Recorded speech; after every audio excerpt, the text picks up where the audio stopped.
ছবিটির মতোই অবস্থা হয়েছিল আমার। কিভাবে একটি ম্যাচ এত বাজেভাবে হারতে পারে তা করিয়ে দেখালো রংপুর। 20 বলে ডাকতো 13 রান, হাতে ছিল 6 উইকেট। এই ম্যাচটি হারল রংপুর।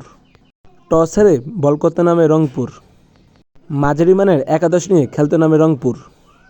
গায়ানের উইকেট স্লো পিচ, এখানে রান হতে কষ্ট হয়।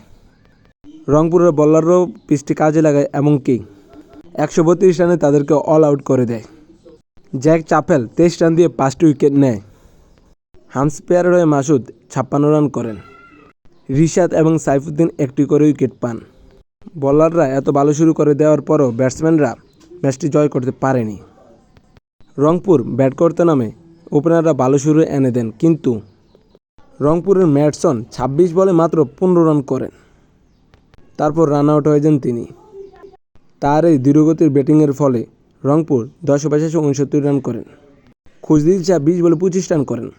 একসময় ম্যাচটি একদম হাতের নাগালে ছিল রংপুরের, কিন্তু লাস্ট 2 ওভারে ভাই একের পর এক শুধু উইকেট যেতে থাকে, সুপার ওভারেও যেয়ে হারে। চ্যানেলটি সাবস্ক্রাইব করতে পারেন, ভালো লাগলে লাইক দিতে পারেন।